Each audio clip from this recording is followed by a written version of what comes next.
Duel sengit di final Liga Champions bakal mempertemukan Inter Milan kontra Paris Saint-Germain. Nerazzurri asuhan Simone Inzaghi lebih diunggulkan karena punya pengalaman juara. Sementara Paris Saint-Germain bakal punya ambisi memutus kutukan di Liga Champions. Les Parisiens yang ambisius juara bakal mengandalkan sepak bola menyerang racikan Luis Enrique.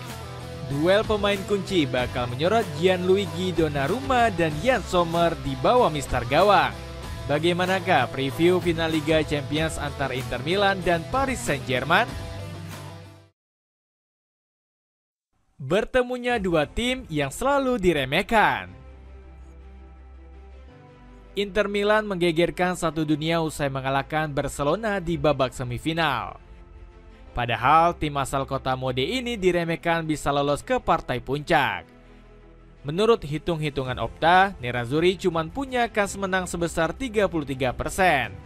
Berbanding jauh dari Blaugrana yang diunggulkan dengan 42,7%. Namun prediksi Opta langsung runtuh setelah pasukan ular menang agregat 7-6. Seakan gak terima, sejumlah penggawa Los Culés malah menuduh tim tuan rumah berlaku curang. Sial, saya tidak tahu apa yang salah dengan stadion ini. Dan kami mengalami 3 momen buruk karena suatu alasan. Kami tidak tahu apa yang dilakukan wasit, tuduh Eric Garcia. Fitnah sadis juga dilontarkan oleh Pedri yang menganggap Labane Mata cuma modal hoki. Ini bukan pertama kalinya hal ini terjadi pada kami dan wasit ini. UEFA harus menyelidikinya.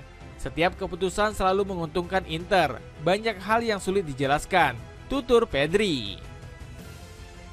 Bukannya meredam situasi, Hansi Flick malah ikut mengompori anak asuhnya dengan menuduh wasit. Saya tidak mau bicara banyak tentang wasitnya, tapi setiap situasi 50-50 cenderung menguntungkan tim lawan. Ini membuat saya sedih, kecam Flick. Paris Saint-Germain juga bikin kejutan usai masuk ke final Liga Champions. Padahal Les Parisiens cuma mendapat persentase 28% untuk melaju ke partai puncak menurut Opta. Media asal Inggris ini lebih menjagokan Arsenal selaku lawan PSG untuk menjadi juara. Saat itu Declan Rice juga berani koar-koar meremehkan pasukan Luis Enrique. Kami mampu mengatasi tekanan dengan sangat baik. Saya cukup yakin Anda akan melihat tipe performa yang membuat kami memiliki kesempatan besar meraih kemenangan. Bukan hanya Rice, pundit ternama seperti Rio Ferdinand juga ikut-ikutan meremehkan PSG. Dalam diri Bukayo Saka, mereka punya penentu kemenangan yang bisa membalikkan keadaan. Ada sisi positifnya, tetapi juga pola pikirnya tidak tepat. Mereka akan tersingkir, percayalah. Diremehkan habis-habisan, PSG justru lolos dengan menang agregat 3-1 atas Arsenal. Klub asal kota Paris ini mengajarkan Arsenal untuk lebih bermain efektif dibanding dominan. The Gunners yang lebih banyak mencatat peluang berbahaya justru harus pulang lebih cepat.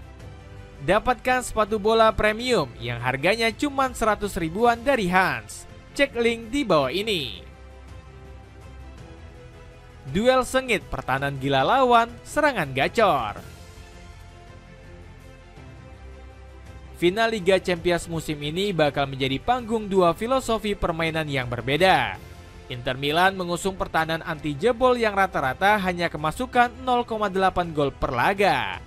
Lini belakang Nerazzurri juga paling banyak mencatat clean sheet yakni 8 kali. Saking sulitnya ditembus, tembok beton wakil Italia ini sampai disanjung tinggi oleh Lamine Yamal.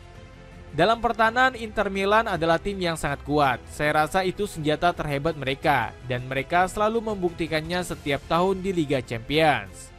Sementara Paris Saint-Germain datang dengan senjata lini serang mematikan. Barisan penyerang PSG menduduki 3 besar statistik ekspektasi gol dan jumlah tembakan per laga. Les Parisiens juga menjadi klub dengan peluang emas terbanyak mencapai 63 kali. Kontra Arsenal, PSG tetap bisa mencetak gol meskipun Ousmane Dembele nggak starter. Ex pemain Barcelona ini baru masuk di menit 70 yang langsung menyumbang sebuah assist. Sementara trio lini serang diisi Kvaratskhelia, Kvaratskhelia, Bradley Barcola, dan Desire Doué sejak awal laga. Pertarungan kiper terbaik Liga Champions. Pemenang di final Liga Champions nanti mungkin saja ditentukan oleh dua sosok kiper tangguh. Yann Sommer dan Gianluigi Donnarumma bakal saling bertarung mempertahankan gawangnya. Kedua pemain ini sudah tampil habis-habisan membawa klubnya lolos ke final. Donnarumma sukses mengubur mimpi Arsenal untuk mengangkat trofi si kuping besar lewat 8 save gila. Mikel Arteta sampai geleng-geleng kepala melihat tangguhnya Giorgio di bawah Mister Gawang. Jika Anda melihat di kedua pertandingan, siapa yang menjadi pemain terbaik PSG di lapangan adalah Donnarumma. Dia membuat perbedaan bagi mereka dalam pertandingan ini. Donnarumma juga dipuji setinggi langit oleh Luis Enrique karena berjasa besar di semifinal. Donnarumma, seperti di leg pertama, dia fantastis hebat. Tim kami dibuat untuk menyerang dan kami bertahan sangat jauh dari gawang, jadi memiliki penjaga gawang seperti dia adalah hal fundamental. Sementara Sommer juga nggak kalah heroik mengantar Inter Milan melibas Barcelona. Dalam dua leg, kiper asal Swiss ini mencatat 14 kali penyelamatan kontra El Barca. Performa hebatnya di leg kedua sampai diakui langsung oleh Wayne Rooney. Penampilan luar biasa dan ia pantas mendapatkan penghargaan itu. Inilah yang dibutuhkan tim ketika ingin memenangkan trofi. Kiper yang mampu muncul di momen-momen krusial dan membuat penyelamatan besar. Jika menjadi juara berkat Sommer, Inter Milan dipastikan untung besar. Pasalnya Nerazzurri cuma merogoh kocek 7 juta euro untuk merekrut sang kiper gaib dari Bayern Munchen. Adu filosofi Simone Inzaghi versus Luis Enrique. Partai final nanti juga akan menjadi adu gengsi antara Simone Inzaghi dan Luis Enrique. Duel ahli strategi ini disebut bakal mengeluarkan taktik terbaiknya demi menggondol trofi si kuping besar. Inzaghi kerap melancarkan taktik tipu daya seolah ingin main bertahan. Ketika lawan lengah, Allenatore kelahiran Piacenza ini langsung meminta anak asuhnya bermain serangan balik kilat. Barcelona sudah menjadi korban dari ganasnya strategi tipuan Inzaghi. Denzel Dumfries diplot sang pelatih untuk mengacak-acak pertahanan El Barca lewat situasi counter attack. Hasilnya wingback asal Belanda itu selalu satu langkah lebih cepat dari barisan pertahanan Barcelona. Inzaghi juga kerap menghadirkan taktik kejutan yang gak masuk akal. Di detik-detik penghujung laga, ex-pelatih Lazio ini menempatkan Francisco Acerbi sebagai striker dadakan. Bek veteran ini sukses mengecoh pertahanan Blaugrana. Kejeniusan Inzaghi mengakali taktik sampai mendapat apresiasi tinggi dari Thierry Henry.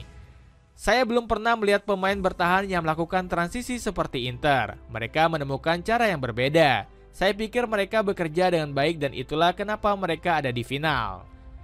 Meski begitu, taktik Inzaghi bakal mendapat lawan sepadan saat beradu dengan strategi Enrique. Lewat gaya main menyerang dan penguasaan bola, PSG wajib diwaspadai Inter Milan. Enrique juga sering mengincar titik kosong di belakang pertahanan lawan lewat skema umpan lambung. Taktik ini berjalan lancar karena PSG punya gelandang dengan visi ciamik dan penyerang lincah. Kecerdasan Enrique meracik taktik sudah dibuktikan lewat komentar pujian Achraf Hakimi.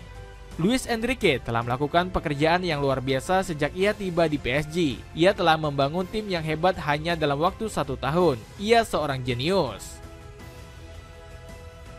Dapatkan paket murah kaos distro bahan premium beli 4 cuma 100.000. Cek link di bawah ini. Dengan duel panas dua filosofi yang saling berlawanan, siapakah di antara Inter Milan dan Paris Saint-Germain yang akan menjadi juara?